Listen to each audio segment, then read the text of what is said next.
majority of teenagers are feeling pessimistic about their future. Plus, almost half of parents admit that they need guidance on how to talk to their children about mental health. Well, Pablo van den Abili, who's the Clinical Director of Mental Health at BUPA, joins us now. And good morning to you. This is just the saddest statistic, Pablo.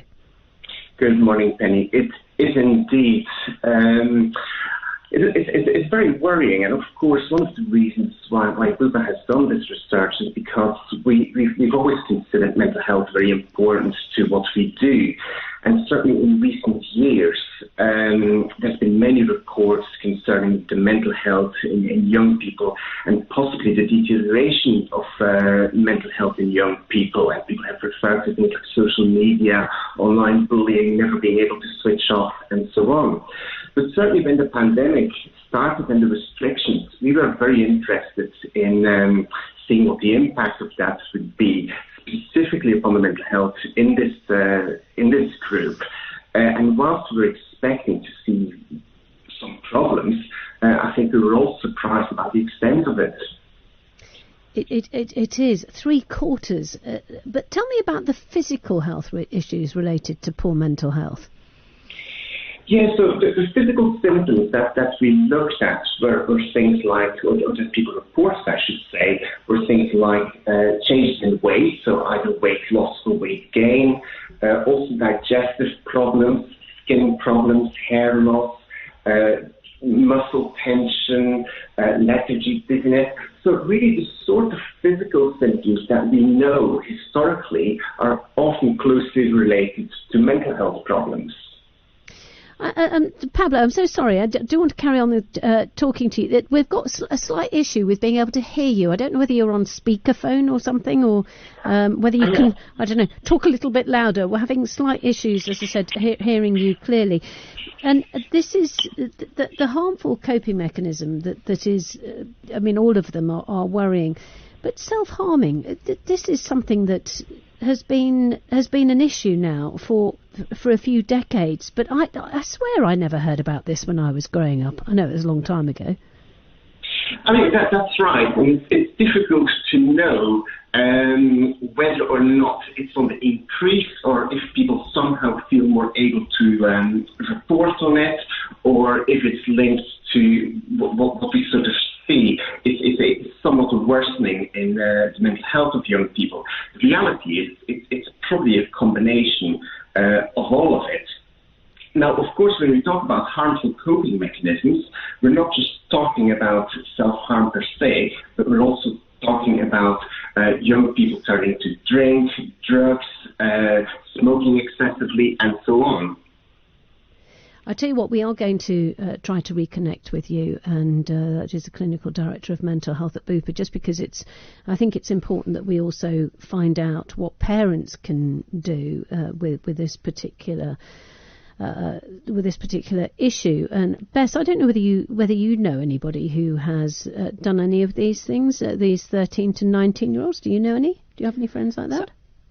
I have 3 younger sisters, so I'm the eldest of 4 girls, and I've definitely noticed that for my youngest 2 sisters, the biggest struggle they've had is, and the study shows this, is a lack of optimism, because there's so much uncertainty about their academic achievements, what with exams being cancelled, postponed and moved around, job prospects. And that's been the really tricky thing, is to try and say, things will get better, when there's so much uncertainty around, when just as simple things like when you'll be able to see your friends again, when you'll be able to go back to school, university, when you'll be able to take your exams. And that uncertainty compounded with a sense of sort of hopelessness, and it's all out of your control, is, from what I've seen just from speaking to them, it's really hard to give any sort of advice to that, because there's nothing you can do. It's that sense of, I'm not surprised that there's been a rise in, say, like eating disorders or people controlling their behaviour, because they have so little control over their own futures at the moment. And we have now got Pablo van den Abili back again, and that's the issue, isn't it, Pablo? If I can ask you, though, for what parents can do, because what Bess was saying there, it's about the hopelessness, and what on earth are you supposed to tell your children when they say, but I can't. I was planning on a gap year. I was planning on doing this. I was planning on learning this and then going to university. All these other sort of things, and they're looking at their prospects just disintegrating. That's right. So there's a couple of issues there. I think the core features that were associated with COVID are the hopelessness, but also the uncertainty about the future, the unpredictability. And then, of course, if you think about school closures and so on, the loss of support people have had from their peers, their teachers, changes in routines and so on. Now, what parents can do about it is, parents will obviously be very concerned about the mental health of their young people. And there's always the tendency, I suppose, of trying to provide reassurance. And whilst reassurance is good, I think one has to be careful that it doesn't come across as being quite dismissive, as it were. I also think it's important that people make time to almost sort of check in with their children at home to sort of see how they are coping with everything, and really looking out for sort of changes in behaviour. Now, when you talk about changes in behaviour, we're all familiar with sort of, the mood swings associated with teenage angst and so on, and that's of course different from being mentally unwell. And what we're looking at is sort of changes in behaviour that are sort of sustained for a period of several weeks often. And what you're looking out for is changes in sleep, in appetite, but also things like irritability, excessive crying, social withdrawal, and so forth.